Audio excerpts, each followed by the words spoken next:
নমস্কাৰ, মই অতনু ভূঞা। সমূহ ফেচবুকৰ দৰ্শকক ধন্যবাদ জ্ঞাপন কৰিছোঁ, যিসকল দৰ্শকে এই অনুষ্ঠান লাইভ ভিডিঅ' চাই আছে। মোৰ তাত এতিয়া কোনো টেলিভিশ্যন চেনেল নাই, কিয়নো মই এতিয়া ইতিমধ্যে আছাম টক্সৰ পৰা মই পদত্যাগ কৰিলোঁ। গতিকে মই টেলিভিশ্যন চেনেলত কথা কোৱাৰ মোৰ এতিয়া কোনো সুযোগ নাই। মোক কোনো টেলিভিশ্যন চেনেলত আমন্ত্ৰণ জনোৱা নাই কথা ক'বলৈ, আৰু মোৰ তাত এতিয়া নাই। গতিকে মই ক'ৰবাত যাওঁ নাযাওঁ সেয়া এতিয়া মই সিদ্ধান্ত লোৱা নাই। ভাবিছোঁ যে দুৰ্গা পূজালৈকে মই কোনো চেনেলত নাযাওঁ। দুৰ্গা পূজাৰ পিছত যদি কোনোবাই মাতে, ক'ৰবাত যদি কিবা সুবিধা হয়, তেতিয়া মই টেলিভিশ্যন চেনেলত নিশ্চয় যাবলৈ চেষ্টা কৰিম। কিন্তু এই পৰ্যন্ত মই কোনো টেলিভিশ্যন চেনেলত যোৱা নাই আৰু যোৱাৰ কথা মই ভবা নাই। কিছু সময়ৰ পূৰ্বে মই বৰ্তমান নিউজ লাইভ চাই আছিলোঁ। ময়ে জন্ম দিয়া চেনেল, মই তাৰ প্ৰতিষ্ঠাপক মুখ্য সম্পাদক আছিলোঁ। হিমন্ত বিশ্ব শৰ্মাৰ এটা সাক্ষাৎকাৰ চালোঁ। 8টা বজাত টেলিকাষ্ট হৈছিল, 8টা বজাত মই চাব নোৱাৰিলোঁ, এই মুহূৰ্তত চালোঁ। কিছুমান কথা শুনি ক'বলৈ বাধ্য হ'লোঁ। প্ৰমোদ স্বামী, আপুনিও চাই আছে, আপুনি বিজেপিৰ মানুহ, আপুনি চাই আছে, ভাল লাগিছে। মোৰ কথাখিনি আছে ইয়াত, মোৰ মত ইয়াত আপোনালোকৰ দ্বিমত থাকিব পাৰে। সুমিত্ৰা হাজৰিকাই চাইছে, দৰ্শন, হাই ছাৰ, থেংক ইউ, তোমালোকে চাই থকা সকলোৱে। সমগ্ৰ ঘটনাটো এনেধৰণৰ, হিমন্ত বিশ্ব শৰ্মাই আজি যি বক্তব্য ৰাখিছে, মোৰ সহযোগী জাইৰৰ লগত এটা সাক্ষাৎকাৰ এটা হৈছিল।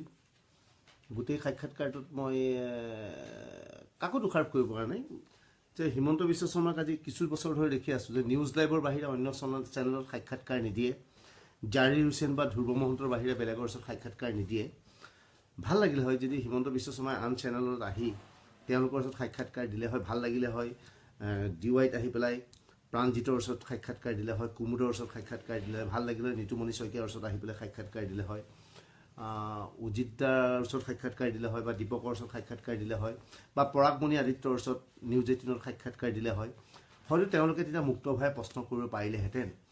জাৰিৰে প্ৰশ্ন কৰিব পৰা নাই বুলি মই এতিয়াও কোৱা নাই। মই জাৰিৰে প্ৰশ্ন কৰিছে, কিন্তু তেওঁলোকৰ হয়তো কিবা এটা লিমিটেশ্যন থাকিব পাৰে, কাৰণ নিজৰ চেনেলৰ মানুহজনক প্ৰশ্ন কৰিবলগীয়া হৈছে। আজি হিমন্ত বিশ্ব শৰ্মাৰ সমগ্ৰ বক্তব্যত মই কেইটামান তাৎপৰ্যপূৰ্ণ কথা দেখিলোঁ। দীনদয়াল উপাধ্যায়ক লৈ আজি কিছুদিন ধৰি বিতৰ্ক চলি আছে। মই কিছুদিনৰ আগলৈকে আছাম টক্সত কাম কৰাৰ সময়ত দীনদয়াল উপাধ্যায়ৰ নামত অসমত মহাবিদ্যালয় স্থাপন কৰাৰ,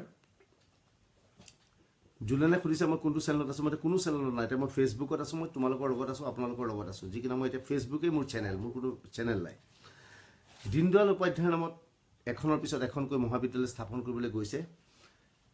আৰু ইতিমধ্যে এখন প্ৰতিবেদন ওলাইছে, এজন অধ্যাপকৰ এখন ৰিপৰ্ট ওলাইছে, য'ত এটা স্পষ্ট হৈছে যে দীনদয়াল উপাধ্যায়ৰ নামত মহাবিদ্যালয় খুলিবলৈ আচলতে প্ৰধানমন্ত্ৰী নৰেন্দ্ৰ মোদী বা কেন্দ্ৰীয় চৰকাৰৰ পৰা কোনো নিৰ্দেশনা দিয়া হোৱা নাই। এই সিদ্ধান্ত হিমন্ত বিশ্ব শৰ্মাৰ নিজৰ ব্যক্তিগত। হিমন্ত বিশ্ব শৰ্মাই দীনদয়াল উপাধ্যায় নামটো ব্যৱহাৰ কৰি ধাম এখনৰ পিছত এখনকৈ মহাবিদ্যালয় স্থাপন কৰিছে। এইটো কেন্দ্ৰীয় চৰকাৰৰ সিদ্ধান্ত নহয়। আপুনি নৰেন্দ্ৰ মোদীক বেয়া পাই লাভ নাই। নৰেন্দ্ৰ মোদীয়ে নিৰ্দেশ দিয়া নাই অসমত য'তে ত'তে দীনদয়াল উপাধ্যায়ৰ নামত খুলিব লাগে। হিমন্ত বিশ্ব শৰ্মাৰ নিজৰ সিদ্ধান্ত। আজি হিমন্ত বিশ্ব শৰ্মাই কিছু সময়ৰ আগতে মই সাক্ষাৎকাৰটোত চালোঁ যে দীনদয়াল উপাধ্যায় হৈছে প্ৰধানমন্ত্ৰী নৰেন্দ্ৰ মোদীৰ আদৰ্শ। আৰু সেইটো কোন দীনদয়াল উপাধ্যায় বুলি সোধোতে তেওঁ কৈছে দীনদয়াল উপাধ্যায় কোন জানিবলৈ আপুনি গুগল চাৰ্চ কৰিব লাগিব। এনে এটা দিন এতিয়া আমাৰ সমকলে আহিছে, আমি গুগল চাৰ্চ কৰি দীনদয়াল উপাধ্যায় জানিবলগীয়া হৈছে। ছানী লিয়নক যেনেকৈ আমি গুগল চাৰ্চ কৰি পেলাই কোন ছানী লিয়ন জানিব লাগে, বহুতে সোধে এতিয়া ছানী লিয়ন কোন, গুগল চাৰ্চ কৰিলে গম পায় ছানী লিয়ন কোন, এসময়ত ব্লু ফিল্মৰ নায়িকা আছিল, অমুক আছিল তমুক আছিল। তেনেকৈ এতিয়া আমি গুগলত চাৰ্চ কৰিব লাগিব দীনদয়াল উপাধ্যায়। অৰ্থাৎ আমি দীনদয়াল উপাধ্যায়ৰ লগত আমি কোনো সত্ৰে জড়িত নাছিলোঁ। আৰু আমি জড়িত নাছিলোঁ এইকাৰণে যে কংগ্ৰেছৰ বাবে, অকল কংগ্ৰেছৰ বাবে নহয়। মই সুধিব বিচাৰিছোঁ হিমন্ত বিশ্ব শৰ্মাক যে বিগত ইমানটা বছৰত, 60-70টা বছৰত এজনো বুৰঞ্জীবিদ, এজনো ইতিহাসবিদ, এজনো বুদ্ধিজীৱী জন্ম নহ'লনে যিজনে দীনদয়াল উপাধ্যায় কোন বুলি নিলিখিলে?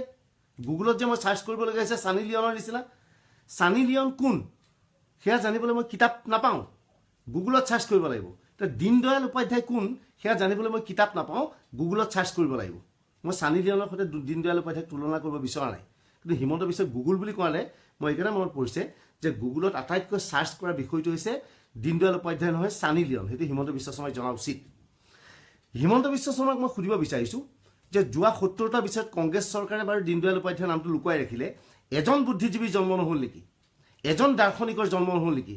এজন বিজেপিৰ আদৰ্শনিত এজন ব্যক্তিৰ জন্ম হ'ল নেকি যিজন ব্যক্তিয়ে দীনদয়াল উপাধ্যায়ৰ ওপৰত এখনৰ পিছত এখনকৈ হাজাৰ হাজাৰ কিতাপ লিখিলে কিয় নিলিখিলে কোন দীনদয়াল উপাধ্যায় হিমন্ত বিশ্ব শৰ্মাক মই আজি এটা প্ৰত্যাহ্বান জনাব বিচাৰিছোঁ এই টেলিভিজন চেনেলত ক্ষমা কৰিব মই টেলিভিজন চেনেল নাই মই ফেচবুকৰ জৰিয়তে প্ৰত্যাহ্বান জনাব বিচাৰিছোঁ হিমন্ত বিশ্ব শৰ্মাই কৈছে দীনদয়াল উপাধ্যায়ৰ বাবে প্ৰধানমন্ত্ৰী নৰেন্দ্ৰ মোদী প্ৰধানমন্ত্ৰী হ'ল প্ৰধানমন্ত্ৰীৰ আদৰ্শ দীনদয়াল উপাধ্যায়ৰ বাবে নৰেন্দ্ৰ মোদী দেশৰ প্ৰধানমন্ত্ৰী হ'ল এই কথা হিমন্ত বিশ্ব শৰ্মাই কৈছে মই পুনৰ কৈছোঁ নিউজ লাইভত কিছু সময়ৰ আগতে এতিয়া টেলিকাষ্ট হৈ আছে মই অলপ আগতে চাই গোটেইটো চাব নোৱাৰিলোঁ মই গাত পিৰাই গ'ল গোটেই ইণ্টাৰভিউটো দেখি পেলাই ওলাই গুচি আহিলোঁ আৰু মই দেখিলোঁ মই বহুদিন আহা নাছিলোঁ কিন্তু এতিয়া মই টিভিৰ সন্মুখলৈ আহিব মই ৰাইজৰ কাষলৈ মানে ৰাইজ নহয় সীমিত ফেচবুকৰ মোৰ সীমিত বন্ধুৰ ওচৰত আহিছোঁ হিমন্ত বিশ্ব শৰ্মাই কৈছে দীনদয়াল উপাধ্যায়ৰ বাবে দেশত দুজনকৈ প্ৰধানমন্ত্ৰী হ'ল এজন হৈছে অটল বিহাৰী বাজপেয়ী এজন হৈছে নৰেন্দ্ৰ মোদী তেওঁৰ আদৰ্শৰ বাবে দীনদয়াল উপাধ্যায়ৰ বাবে অসমত সৰ্বাংগ সোণোৱাল চৰকাৰ হ'ল বঢ়িয়া কথা মইতো ইমান দিন এই কথা জনা নাছিলোঁ মই ৰাইজক সুধিব বিচাৰিছোঁ ফেচবুকৰ বন্ধুসকল আপোনালোকে ইয়াত পাৰিলে ৰিপ্লাই দিব কোনোবাই এবাৰ দীনদয়াল উপাধ্যায়ৰ নামত সৰ্বাংগ সোণোৱালক এবাৰ ভোট দিছিল নেকি কোনোবাই দীনদয়াল উপাধ্যায়ৰ নামত আপোনাৰ সমষ্টিৰ বিজেপি বিধায়কজনক ভোট দিছিল নেকি কোনোবাই দীনদয়াল উপাধ্যায়ৰ নামত প্ৰধানমন্ত্ৰী নৰেন্দ্ৰ মোদীক ভোট দিছিল নেকি মোক এটা নাম দিয়ক কোনোবাই কওক মই চাই আছোঁ ঠিক আছে আনোৱাৰে কৈছে অসমত দীনদয়ালৰ কাৰণে অসমৰ জ্বলন্ত সমস্যা ঢাকি ৰাখিব নোৱাৰে কাৰোবাৰ কিবা আছে যে কওক এজন মানুহে মোক যে মই ভোট দিছিলোঁ দীনদয়াল উপাধ্যায়ৰ আদৰ্শনিত প্ৰধান নৰেন্দ্ৰ মোদী গতিকে তেওঁক ভোট দিব লাগিব এজনে মাত্ৰ কওক দীনদয়াল উপাধ্যায়ৰ বাবে মই সৰ্বানন্দ সোণোৱালক ভোট দিছিলোঁ হিমন্ত বিশ্ব শৰ্মাক মই প্ৰত্যাহ্বান জনাইছোঁ জালুকবাৰী সমষ্টিত মোক 3জন মানুহ উলিয়াই দিয়ক যি 3জনে ক'ব দীনদয়াল উপাধ্যায়ৰ বাবে হিমন্ত বিশ্ব শৰ্মাক মই ভোট দিছিলোঁ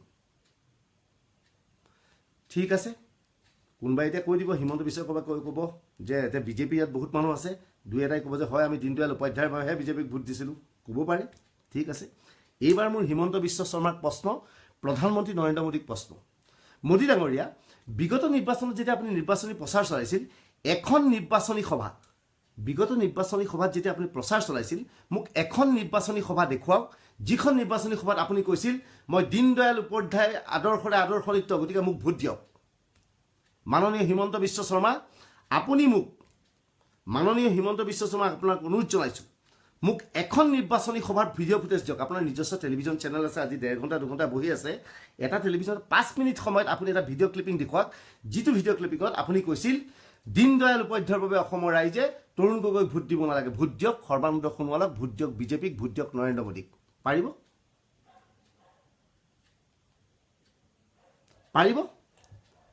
প্ৰধানমন্ত্ৰী নৰেন্দ্ৰ মোদীয়ে মোৰ কথা নুশুনে শুনিব নোৱাৰে মই অসমীয়াত মই ভালকৈ হিন্দী ক'ব নোৱাৰোঁ ইমান দূৰৰ মানুহ আমি অসমৰ এই কেইজনমান মানুহৰ মাজত আছোঁ হিমন্ত বিশ্বৰ কাষতে এই ভিডিঅ'টো যাব হিমন্ত বিশ্ব শৰ্মাক মই অনুৰোধ জনাইছোঁ টেলিভিজন চেনেলত তেওঁৰ মেনেজিং এডিটৰক চিফ মেনেজিং এডিটৰক বা টেলিভিজন চেনেলৰ অন্যান্য সাংবাদিকক মই জাৰিৰৰ কথা জাৰি প্লিজ বেয়া নাপাওঁ মই জাৰিৰৰ কথা কোৱা নাই জাৰি খুব মোৰ ভাল বন্ধু খুব ভাল পাওঁ জাৰিৰক মই অনুৰোধ জনাইছোঁ টেলিভিজন চেনেলত হিমন্ত বিশ্ব শৰ্মাই কাইলৈ এটা ভিডিঅ' ক্লিপিং দেখুৱাওক বিগত নিৰ্বাচনী সভাত হিমন্ত বিশ্ব শৰ্মাই এখন সভাত কৈছিল শ্ৰদ্ধেয় ৰাইজ আমাৰ চৰকাৰক ভোট দিয়ক কিয় কাৰণে যে এইখন চৰকাৰ দীনদয়াল উপাধ্যায়ৰ আদৰ্শনিত এটা ভিডিঅ' ক্লিপিংছ দিয়ক আৰু মোক এজন ভোটাৰ দিয়ক অসমৰ নহয় বা ভাৰতবৰ্ষৰ এজন ভোটাৰ দিয়ক যিজন ভোটাৰে দীনদয়াল উপাধ্যায়ৰ নামত বিজেপিক ভোট দিছিল অথচ হিমন্ত বিশ্ব শৰ্মাই এতিয়া কৈছে দীনদয়াল উপাধ্যায়ৰ বাবে ভাৰতত দুজনকৈ প্ৰধানমন্ত্ৰী হ'ল আৰু অসমত মুখ্যমন্ত্ৰী সৰ্বানন্দ সোণোৱাল হ'ল অসমত বিজেপিৰ চৰকাৰ হ'ল ঠিক আছে মই দীনদয়াল উপাধ্যায়ৰ ওপৰত বেছি কথা নকওঁ মই আশা কৰিছোঁ যিসকলে মাজতে আহি ইয়াত অংশগ্ৰহণ কৰিছে বহুতে নতুনকৈ জইন কৰিছে তেওঁলোকে অংশগ্ৰহণ কৰিছে তেওঁলোকে যাতে পুনৰ এই ভিডিঅ'টো প্ৰথমৰ পৰা চাই মাত্ৰ এটা কথাই মই কওঁ যে হিমন্ত বিশ্ব শৰ্মাক আজি সোধা হৈছিল দীনদয়াল উপাধ্যায় কোন কৈছে আৰে দীনদয়াল উপাধ্যায় কিয় বুজি নাপায় গুগলত চাৰ্চ কৰিলে পোৱা যায় এতিয়া মোকো বহুতে সোধে ছানী লিয়ন কোন ছানী লিয়নক গুগলত চাৰ্চ কৰিলে পোৱা যায় ছানী লিয়ন কি গুগলৰ কথাটো সত্য নেকি গুগলত কি হিমন্ত বিশ্ব শৰ্মাক গুগলত আমি এষ্টাব্লিছ কৰি দিব পাৰোঁ আটাইতকৈ কুখ্যাত মানুহ বুলি সেইটো হিমন্ত বিশ্ব শৰ্মাই জনা উচিত বিজেপি নেতৃত্বই জনা উচিত যদি একাউণ্টছ এটা খুলি হিমন্ত বিশ্ব শৰ্মাৰ গোটেই বায়'ডাটাখন বেয়াকৈ দি থকা হয় তেতিয়াহ'লে গুগলত চাৰ্চ কৰিলে হিমন্ত বিশ্ব শৰ্মাৰ প্ৰফাইলটো বেয়াকৈ আহি যাব সেই কথা হিমন্ত বিশ্ব শৰ্মাই নাজানে হিমন্ত বিশ্ব শৰ্মাই জানে আমাক গৌৰৱ বনাই আছে মই হিমন্ত বিশ্ব শৰ্মাক কৈছোঁ গুগলত দীনদয়াল উপাধ্যায়ক মই কিয় চাৰ্চ কৰিব লাগে হিমন্ত বিশ্ব শৰ্মাই আজি দোষাৰোপ কৰিছে যে যোৱা ইমান বছৰ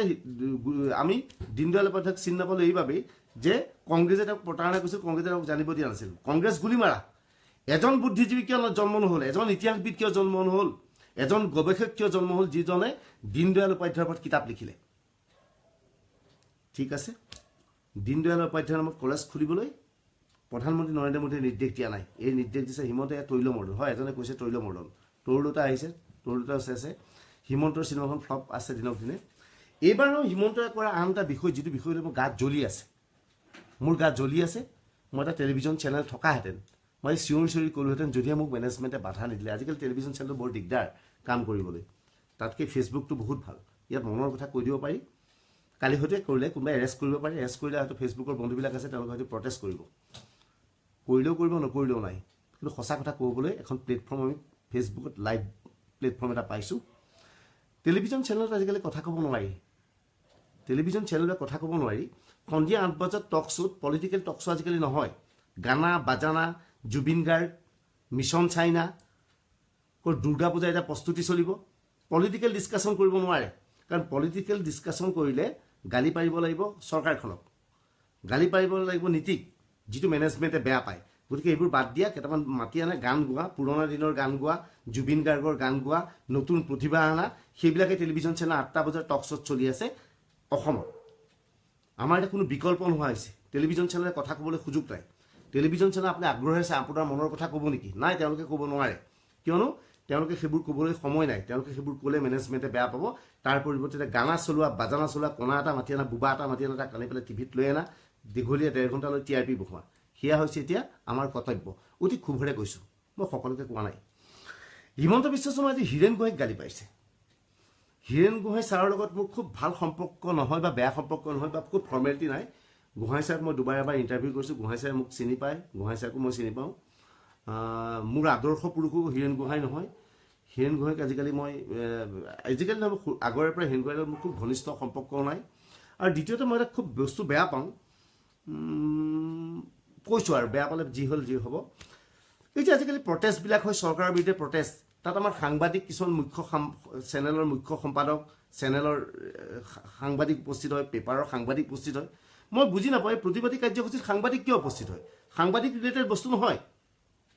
আপুনি নেশ্যনেল চেনেলত, ভাৰতবৰ্ষৰ কোনোবা নেশ্যনেল চেনেলত অৰ্ণৱ গোস্বামীয়ে প্ৰতিবাদ কৰা দেখিছে নেকি? ৰাজদীপ চাৰদেশাই প্ৰতিবাদ কৰা দেখিছে নেকি? NDTVত যেতিয়া ৰেড মাৰিছিল তেতিয়া সাংবাদিকে প্ৰতিবাদ কৰিছিল, বেলেগ কথা। সহনশীলতা নাই, অমুক নাই বুলি কৈ আমি সাংবাদিকে প্ৰতিবাদ কৰিবলৈ কি দৰকাৰ? সাংবাদিকৰ প্ৰতিবাদৰ মঞ্চ ৰাজহুৱা স্থান নহয়। সাংবাদিকৰ প্ৰতিবাদৰ মঞ্চ নিজৰ টেলিভিশ্যন ষ্টেচন বা নিজৰ বাতৰি কাকতখন। তেওঁ বাতৰি কাকতত লিখিব পাৰিব, তাৰ প্ৰতিবাদ কৰিব। টেলিভিশ্যন ষ্টেচনত তেওঁ টক শ্ব' কৰিব পাৰিব, তেওঁ কথা ক'ব পাৰিব। কিন্তু মেনেজমেণ্টে তেওঁক কথা ক'বলৈ সুযোগ নিদিয়াৰ বাবে, তেওঁক লিখিবলৈ সুযোগ নিদিয়াৰ বাবে সাংবাদিকতা গৈ পেলাই ধৰ্ণা দিয়ে। মই সেই ধৰ্ণাৰ সপক্ষে নহয়। সেইবাবে এনেধৰণৰ প্ৰতিবাদত মোৰ সমৰ্থন থাকে, যদিও মই কেতিয়াও এনে প্ৰতিবাদত অংশগ্ৰহণ কৰিবলৈ নাযাওঁ। মই কিয় যাম? চিঞৰি চিঞৰি কিয় প্ৰতিবাদ কৰিম? আন্দোলনকাৰীৰ নিচিনা প্ৰতিবাদ কৰি মই টেলিভিশ্যন চেনেলত চিঞৰি চিঞৰি গালি পাৰিম। যদি মেনেজমেণ্টে মোক চিঞৰি চিঞৰি গালি পৰাত বাধা দিয়ে, চাকৰি এৰি থৈ গুচি আহিম। মেনেজমেণ্টৰ মতে কাম কৰি থাকিবলৈ নাই। মোৰ যদি কথা মতে ক'বলৈ দিয়ে, মই এটা চেনেল চলাবলৈ গৈ যদি মোৰ মতে কথা ক'ব নিদিয়ে, তেনেহ'লে মই হেৰি নকৰোঁ, সেই চেনেলত কাম কৰাৰ মই আগ্ৰহী নহয়। হীৰেণ গোহাঁইক হিমন্ত বিশ্ব শৰ্মাই সমালোচনা কৰিছে। হিমন্ত বিশ্ব শৰ্মাই কৈছে 1990 চনৰ পৰা হিমন্ত বিশ্ব শৰ্মাৰ হীৰেণ গোহাঁইৰ সৈতে সংঘাত আছে। 1990 তেতিয়া কৈছে, তেওঁ কটন কলেজত পঢ়ি থাকোঁতে তেওঁ এখন কিবা বুকলেট লৈ আছিল হীৰেণ গোহাঁইৰ বিৰুদ্ধে, হীৰেণ গোহাঁইৰ ভাষাৰ বিৰুদ্ধে লিখিছে। হীৰেণ গোহাঁই আৰু হিমন্ত বিশ্ব শৰ্মাৰ সংঘাত এতিয়া নহয়, বহু সংঘাত পুৰণি। এই হীৰেণ গোহাঁইৰ বাবে আজি দৰ্শকসকলক জ্ঞাতাৰ্থে জনাওঁ, এই হীৰেণ গোহাঁইৰ বাবেই হিমন্ত বিশ্ব শৰ্মাই এটা সময়ত সদৌ অসম ছাত্ৰ সন্থাৰ পৰা বহিষ্কৃত হৈছিল। হিমন্ত বিশ্ব শৰ্মাই এই হীৰেণ গোহাঁইৰ বাবেই সদৌ অসম ছাত্ৰ সন্থাৰ পৰা বহিষ্কৃত হৈছিল। আজি হিমন্ত বিশ্ব শৰ্মাক প্ৰশ্ন কৰা নহ'ল যে হিমন্ত বিশ্ব শৰ্মা, আপুনি যে হীৰেণ গোহাঁই পুৰণা শত্ৰু বুলি কৈছে, আপোনাৰ বাবেই কি হীৰেণ গোহাঁইৰ বাবেই আপুনি সদৌ অসম ছাত্ৰ সন্থাৰ পৰা বহিষ্কৃত হোৱা নাছিলনে? হীৰেণ গোহাঁই যেতিয়া হিতেশ্বৰ শইকীয়াক লগ ধৰিবলৈ গৈছিল, আছুৱে যেতিয়া আন্দোলন কৰি আছিল, আছুৱে এখন নাগৰিক সমিতি গঠন কৰিছিল, সেই নাগৰিক সমিতিখনৰ নেতৃত্বত হীৰেণ গোহাঁই আছিল।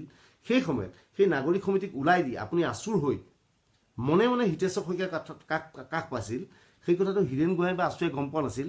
পৰৱৰ্তী সময়ত যেতিয়া হীৰেণ গোহাঁই লগ ধৰিবলৈ গৈছিল হিতেশ্বৰ শইকীয়াক, তেতিয়া হিতেশ্বৰ শইকীয়াই হীৰেণ গোহাঁইক কৈছিল যে আপুনি কিয় আহিছে? আমিতো আছুক মেনেজ কৰিলোঁ, তো হিৰেণ গোহাঁই ক'লে কাক মেনেজ কৰিলে তেওঁ ক'লে নহয় মই হেৰিক মেনেজ কৰিছোঁ ককাইদেউ বুলি কয় হিৰেণ গোহাঁই ককাইদেউ বুলি ক'লে ককাইদেউ মই ইতিমধ্যে মেনেজ কৰিছোঁ আছুৰ হিমন্ত বিশ্ব শৰ্মাক মেনেজ কৰিছোঁ হিৰেণ গোহাঁই আহি পেলাই আছুৰ নেতৃত্বক কৈছিল তোমালোকে আন্দোলন কৰি আছা আৰু আমাক বুজাবুজিৰ কাৰণে পঠিয়াইছা কিন্তু অলৰেডি তোমালোকে এটা বেলেগক পঠিয়াইছা হিতেশ্বৰ শইকীয়াৰ সৈতে বুজাবুজি কৰিবলৈ কোন কৈছে হিমন্ত বিশ্ব শৰ্মা যেতিয়া সমস্ত ঘটনা সন্মুখলৈ আহিছিল তেতিয়া হিমন্ত বিশ্ব শৰ্মাক আছুৰ পৰা বহিষ্কাৰ কৰিছিল সেইটো 90 দশকৰ কথা সেই কথাৰ বাবে তেতিয়াৰ পৰা হিমন্তৰ হিৰেণ গোহাঁইৰ সৈতে বেয়া দৰ্শকসকল হিমন্ত আৰু হিৰেণ গোহাঁইৰ সংঘাত তাৰ প্ৰমাণ আজি 2 বছৰ আগতে মই তাত ফেচবুকত দিছিলোঁ ইউটিউবত আসাম টকছত মই এটা বাতৰি সম্প্ৰচাৰ কৰিছিলোঁ আজি হিমন্ত বিশ্ব শৰ্মাই হিৰেণ গোহাঁইৰ কথা বেয়াকৈ কোৱাৰ কাৰণে মোৰ বেয়া লাগিছে যিসকল ফেচবুকৰ দৰ্শক এতিয়া চাই আছে হিমন্ত বিশ্ব শৰ্মা আৰু হিৰেণ গোহাঁইৰ সংঘাত যদি জানিব বিচাৰিছে ইউটিউবত যাওক হুইজ হিমন্ত কুৱেশ্যন মাৰ্ক দিব চাৰ্চ কৰিব লাগিলে প্লাছ অতনু ভূঞা বুলি দি দিব এটা ভিডিঅ' ওলাব সেই ভিডিঅ'টো ভালকৈ চাওক 5 মিনিট নে 10 মিনিটৰ ভিডিঅ' আছিল সেই ভিডিঅ'টো চোৱাৰ পিছত গম পাব হিমন্ত বিশ্ব শৰ্মাই হিৰেণ গোহাঁইক কিয় বেয়া পায় হিয়া হ'ল কাহিনী আজি হিমন্ত বিশ্ব শৰ্মাই এই ধৰণৰ কাহিনী কৈছে আৰু বহুত কিবা কিবি কথা কৈছে যিবোৰ কথা ভাবিছে মই কোৱাৰ যুক্তি নাই আপোনালোকে নিশ্চয় সৰ্বসাধাৰণে বুজিছে যে নিজৰ টেলিভিছন চেনেল এটা হ'লে মই যি ক'লোঁ তাকে বেদবাণী হৈ নাথাকে বেদবাণী হয় নাই হিমন্ত বিশ্ব শৰ্মাৰ বহু কথা মই ভাল পাওঁ হিমন্ত বিশ্ব শৰ্মাৰ সৈতে মোৰ খুব পুৰণা সম্পৰ্ক হিমন্ত মোৰ ভাই নিচিনা বিভিন্ন সময়ত আমি কথা পাতোঁ আমি ইজনে সিজনৰ লগত আলোচনা কৰোঁ কিন্তু আজিৰ যিটো সাক্ষাৎকাৰ দেখিলোঁ সেই সাক্ষাৎকাৰ দেখি মই মুঠেই সন্তুষ্ট হ'ব নোৱাৰিলোঁ আৰু কোনো যুক্তি নহয় মানে চালে বাৰে কোবাই যিবোৰ বক্তব্য আছে সেই বক্তব্যত আচলতে অসন্তুষ্ট হৈ মই অনিচ্ছা সত্ত্বেও মোৰ টেলিভিছন চেনেল নাই বাবে আপোনালোকৰ ওচৰলৈ আহি পেলাই ফেচবুকৰ জৰিয়তে কৰিলোঁ মোৰ যদি কিবা ভুল ভ্ৰান্তি হৈছে তাৰ বাবে ক্ষমা কৰিব হিমন্ত বিশ্ব শৰ্মাৰ প্ৰতি মোৰ কোনো ক্ষোভ নাই কিন্তু হিমন্ত বিশ্ব শৰ্মাৰ আজি বক্তব্যৰ প্ৰতি মোৰ ক্ষোভ আছে আৰু মই হিমন্ত বিশ্ব শৰ্মাক শেষত প্ৰত্যাহ্বান জনাইছোঁ যে সাহস আছে যদি এসপ্তাহৰ ভিতৰত এটা ভিডিঅ' ক্লিপিংছ নিউজ লাইভৰ জৰিয়তে সম্প্ৰচাৰ কৰি দেখুৱাওক য'ত বিগত নিৰ্বাচনত হিমন্ত বিশ্ব শৰ্মাই কৈছিল স্বৰ্গীয় ৰাইজ দীনদয়াল উপাধ্যায়ৰ নামত অসমৰ ৰাইজে বিজেপিক ভোট দিয়ক যদি কৈছিল 22খন কিয়হে গোটেই অসমৰ বিদ্যালয়বিলাক দীনদয়ালৰ নামত দি দিয়ক আমি ক'ম যে দীনদয়ালৰ বাবে অসমৰ ৰাইজে ভোট দিছে গোটেই বিদ্যালয়বিলাক দি দিয়ক হিমন্ত বিশ্ব শৰ্মাই ৰাজীৱ ভৱন জনতা ভৱনৰ নামটো দীনদয়াল ভৱন কৰি দিয়ক হিমন্ত বিশ্ব শৰ্মাই কৰি দিয়ক লাগিলে এটা নাম কৰি দিয়ক যেনেকৈ আলফাই পৰেশ আলফা কৰি দিয়ে এতিয়া চব মন্ত্ৰীৰ নাম বদলাই দিয়ক হিমন্ত দীনদয়াল সৰ্বানন্দ দীনদয়াল পল্লৱ দীনদয়াল চবৰে নাম কৰি দিয়ক কেশৱ দীনদয়াল অতুল দীনদয়াল কৰি দিয়ক তাৰ নামত আপত্তি নাই কিন্তু এটা ভিডিঅ' দেখুৱাই লওক যিটো ভিডিঅ'ত হিমন্ত সৰ্বানন্দ সোণোৱাল নৰেন্দ্ৰ মোদী বা অমিত শ্বাহে এদিন অসমৰ ৰাইজক আহ্বান জনাইছিল স্বৰ্গীয় ৰাইজ আপোনালোকে দীনদয়াল উপাধ্যায়ৰ নামত আমাক ভোট দিয়ক যদি সেই ভিডিঅ'টো দেখুৱাইছে তেনেহ'লে কাইলৈ পৰা আমি হিমন্ত বিশ্ব শৰ্মাক হিমন্ত দীনদয়াল বুলি মাতিম সৰ্বানন্দ সোণোৱাল সৰ্বানন্দ দীনদয়াল বুলি মাতিম কেশৱ দীনদয়াল বুলি মাতিম অতুল দীনদয়াল বুলি মাতিম সকলোৰে উপাধি দীনদয়াল কৰি দিম ধন্যবাদ শুভৰাত্ৰি